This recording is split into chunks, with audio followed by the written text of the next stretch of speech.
Hello, Star Vortex. Doing another video on, well, you're probably gonna, pretty obvious what I'm gonna do a video about the thing that's dominating the news, and everyone probably is just pertinent in everyone's minds at the minute, is the escalated conflict in Ukraine, with Russia invading Ukraine. And I mean, the Russians, when I read recently in the last few hours, are on the door of Kiev. The Ukrainians have started passing out, I guess, like assault weapons to people who just want to defend the city they're in. And yeah, this is just getting it's getting worse before it's getting better, of course, which is disturbing. But I already talked a lot about like how I felt that the Russian state was getting increasingly paranoid. This is the first video I did on the February 22nd, was talking about that, about how I had that sort of perception that Russia was sort of, yeah, basically, not even sort of, just was becoming a sort of totalitarian state in a lot of respects, where, you know, freedom of thought was curtailed, freedom of expression. So, I mean, depressingly enough, that's a sort of familiar playbook for sort of, you know, authoritarian, totalitarian regimes, which is, I think it's safe to say that is what Russia is now, especially given this action. Now, it remains to be seen as to whether Putin will push harder, or whether he'll try and provoke a response for the West. That would be the the worst case scenario for going forward.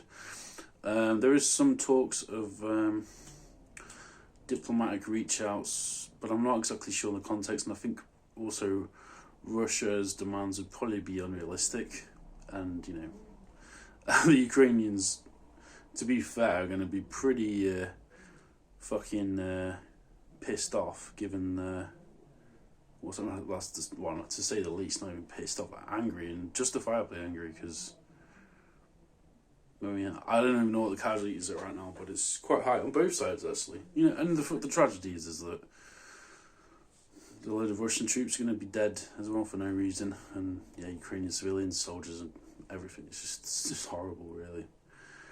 I want to get on to the broader point that what I wanted to talk about in this. This is, like I said, this is going to just be.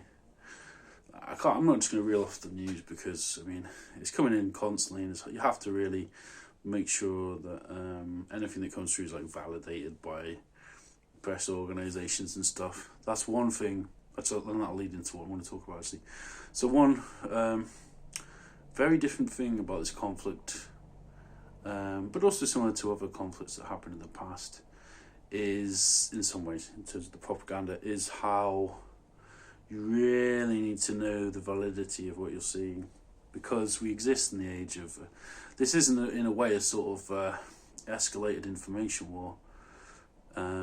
Ironically enough, I actually did a painting called Information War 5 years ago. I really hate it when I paint and predict the future. It's not fun, especially when it's a bad one. I mean, I'm speaking facetious, but like, yeah. So this is going to be very much an information war. It's going to be a war. It's a propaganda, which is obviously exists in the Second World War, the First World War.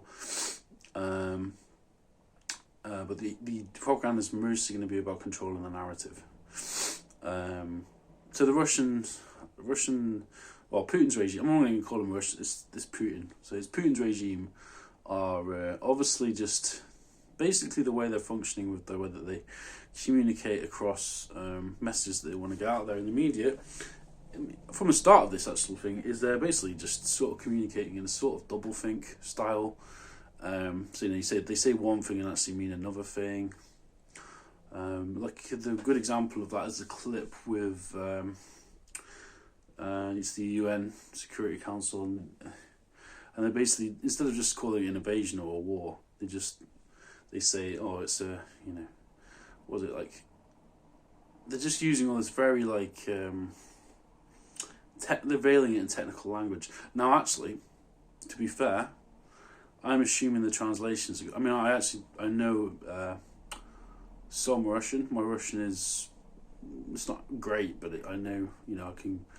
Я понимаю по-русски хорошо, маленький, no, not really malenki, but my Russian's okay. Like I said in previous videos, I've lived in Russia, by 2 years, so I can get by a bit. But also, anyway, that's sort of relevant. But what was I talking about? So one of the very different parts, different things in this conflict is how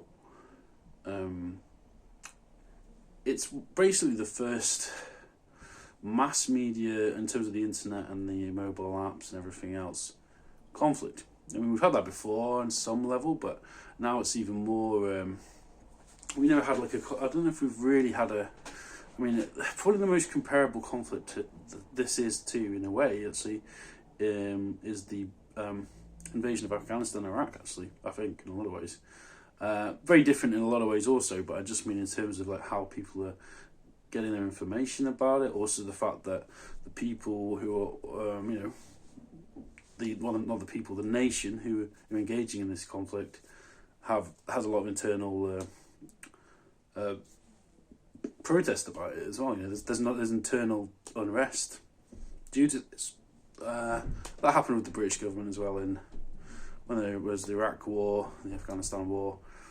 Was it hundreds of thousands of people, maybe even more, were marching against that? It's the biggest protests in the history of Britain, actually. I think some of the biggest protests against the war, and hopefully Russia's movement will gain that similar sort of momentum. That's another real hope at the minute. But obviously that takes a lot of bravery for Russian people, because obviously they'll be repressed quite heavily. If Putin gets more desperate as well, who knows what he's capable of? Maybe prison sentences, maybe harsh ones. I don't know. But he might. The risk is, of course, that he try and crack down on dissent. But I'm assuming, or I'm thinking, probably. I mean, it's easy for me to say being here. I'm not in Russia at the minute, but maybe the moment. I don't know. I feel there probably is a bit of momentum behind that. I've not really checked up on the actual protests recently, but that seems to be the way things are going in terms of it seems to be building a bit, but then I don't know. I'm really not on the ground, so it's hard. I can't really say for sure. I'm just getting information from second-hand sources and also some proper sources, but it's this is an evolving thing at the minute. And like I was saying, going back to the thing I was saying about the information, and this is the first information war, really, in a lot of respects. It's so there's propaganda, but maybe this is my bias, but the Russian propaganda that I'm seeing coming out is so transparent and so pertinently false, and something I'm still getting very frustrated with and this is only on social media, so you just it's sort of, in a way, it's sort of nonsense anyway, just at first. But I am seeing people who I thought were intelligent, or people who I thought had an understanding that Putin isn't some sort of I don't know, he's not a leader to follow, an example. But I'm seeing people who are almost sort of standing for Putin's regime, and sort of coming up with all these excuses for what he's doing. And I just sort of feel this whataboutism that's being engaged with. Now, I'm not saying by saying this that I think it's. I think it's actually a good thing to try and explore what created Putin, what are the conditions that create Putin. But this is almost a separate issue from the issue that we are faced with now. The real issue we're faced with now is there any way to de-escalate? Is there a possible way to de-escalate the conflict? There's already been deaths, many deaths. There was a clip today of the Ukrainian soldiers telling the Russian warship to go fuck themselves. And just thinking about that, being in that moment, you'll face your life. You tell you just get ordered. They were just basically ordered. You'll see the clip if you've watched it. They basically get ordered to Russian warship, surrender or whatever, or just bomb your entire island. And they just were like, nah, fuck yourselves. And then they all got killed. 15 people were killed. 15 soldiers were killed in that attack. I think they just bombarded with missiles. I mean, this is not... That's a war crime, and that basically constitutes a war crime, I think. I mean, I'm not sure, because, again, I'm not like a legal expert on, that, but I'm pretty sure that almost constitutes a war crime. But whatever. I'm sure there'll be probably plenty of Russian bots or useful idiots basically saying, no, but what about this? What about this?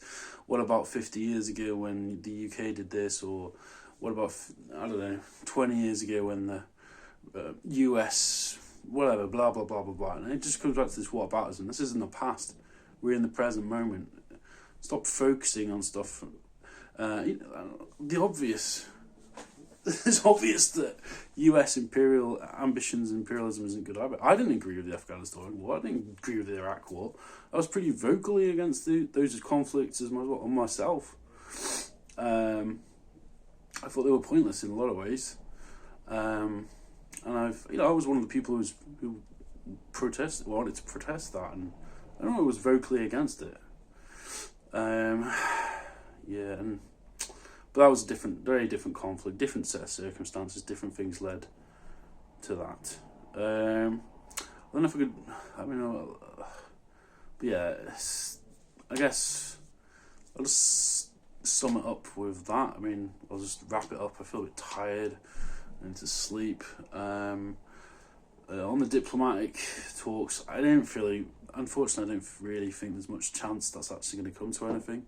I think Russia will just issue a series of very provocative, if they're going to continue playing from the playbook they've been playing from so far, just be provocation. Ukrainians won't agree to it.